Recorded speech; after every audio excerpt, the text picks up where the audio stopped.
हैं। बीजेपी की क्लास में 3 दिन क्या क्या हुआ, हर दिन आपको इनसाइड स्टोरी बता रहा हूं, हर दिन आपको वो बता रहा हूं जो आपको और कहीं पता नहीं चल रहा है। मैन पार्ट में चल रही छत्तीसगढ़ बीजेपी की पाठशाला आज खत्म हो गई है। इस शिविर में नेताओं को ट्रेनिंग दी गई है, आगे के लिए रणनीति बनाई गई है और अगले चुनाव को लेकर भी मेगा प्लान तैयार किया गया है। 3 दिन के इस शिविर में क्या सिखाया गया है और नेताओं ने क्या सीखा है, चलिए देख लीजिए। बीजेपी के इस प्रशिक्षण शिविर की शुरुआत 7 जुलाई को हुई। पहले दिन बीजेपी के राष्ट्रीय अध्यक्ष जेपी नड्डा ने शिविर का शुभारंभ किया। दूसरे दिन कृषि मंत्री शिवराज सिंह चौहान ने नेताओं को ट्रेनिंग दी। वहीं तीसरे दिन प्रांत प्रचारक अभय राम और बीजेपी के राष्ट्रीय सह संगठन महामंत्री वीएल संतोष ने भी नेताओं को कई मंत्र दिए।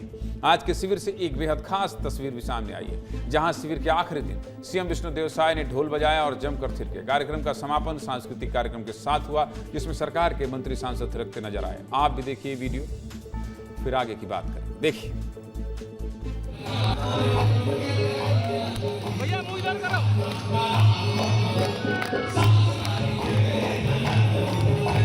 अरे महाराज कितना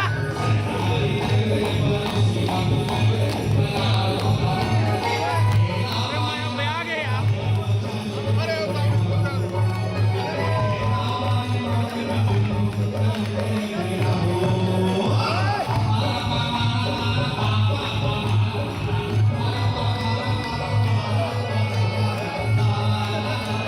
रुकना पीछे चल रहे। नहीं अपने लिए बाबा।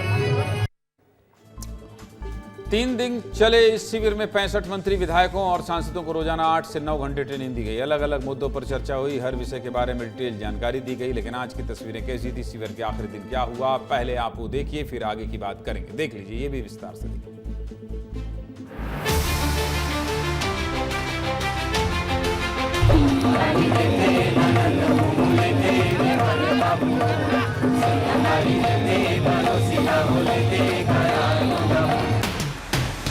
छत्तीसगढ़ में सुशासन स्थापित करने के लिए, छत्तीसगढ़ का विकास करने के लिए और अपने अपने क्षेत्र में विकास करने के लिए ये प्रशिक्षण वर्ग बहुत ही कारगर सिद्ध होगा। हर एक दृष्टि से ये बहुत ऐतिहासिक और बहुत महत्वपूर्ण रहा है। ये 3 दिन का प्रशिक्षण वर्ग भारतीय जनता पार्टी के कार्य पद्धति का एक महत्वपूर्ण कार्यक्रम है। लगातार निरंतर चलता रहता है, अभी संगठन के भी चालू होंगे, इसलिए ये प्रशिक्षण वर्ग हमारा अनिवार्य अंग है, वर्षों से ये चल रहा है। इस शिविर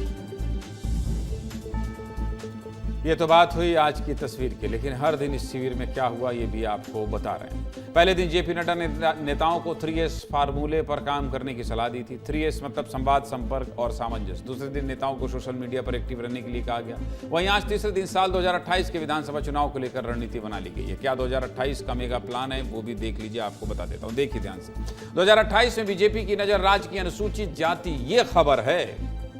2028 के लिए क्या भारतीय जनता पार्टी ने रणनीति बनाई है, ये तो खैर ठीक ही है, नेता हैं, थोड़ा मनोरंजन कर लेते हैं। अनुसूचित जाति यानी SC बाहुल्य सीटों पर है नजर 2028 में बीजेपी की। 2013 के चुनाव को छोड़ दिया जाए तो इन सीटों पर बीजेपी का प्रदर्शन साधारण रहा है। राज्य में 10 विधानसभा सीटें SC वर्ग के लिए आरक्षित हैं। 40 सीटों पर SC वर्ग प्रभावी भूमिका में है। 2013 के अलावा इन 10 सीटों पर बीजेपी कभी 5 सीटों से ज्यादा नहीं जीत पाई।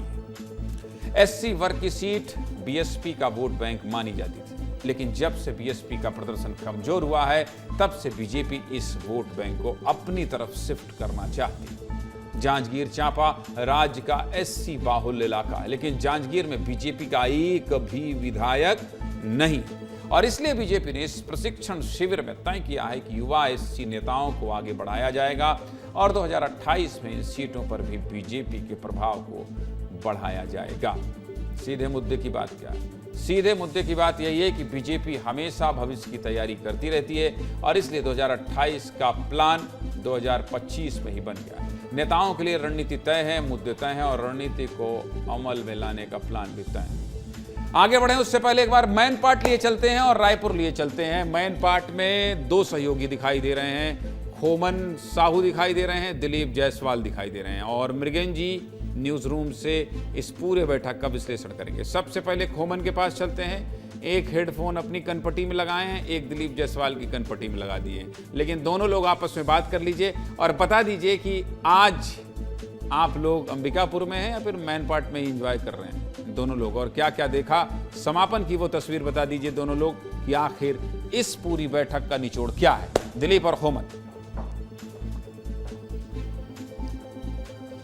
देखिए सर, सबसे पहले मैं ही बता देता हूं ज्ञानेंद्र जी, क्योंकि जिस तरीके से भारतीय जनता पार्टी ने जिस तरीके से तैयारी की है प्रशिक्षण शिविर के माध्यम से, 3 साल बचे हैं विधानसभा चुनाव को लेकर, लेकिन जिस तरीके से सिलसिलेवार कैसे चुनाव जीता जाए 2028 में, उसकी प्लानिंग पिछले 3 दिनों से बनाई जा रही थी। इसी का यही कारण है कि बीजेपी के सांसद, बीजेपी के विधायकों को बुलाया गया था।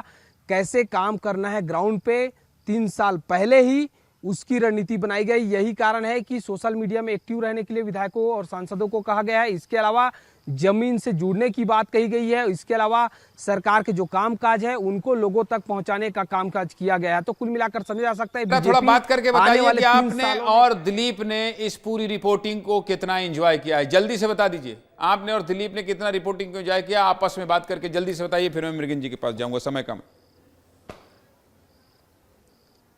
आप ही बता दीजिए। मैं तो बहुत इंजॉय किया हूं सर, क्योंकि 3 दिनों तक दिलीप भैया के साथ था, बहुत मजा आया है। अब बाकी दिलीप भैया निचोड़ बता देंगे आपको। देखिए ज्ञानेंद्र जी, ये पूरा जो मैन पार्ट है छत्तीसगढ़ का शिमला कहा जाता है।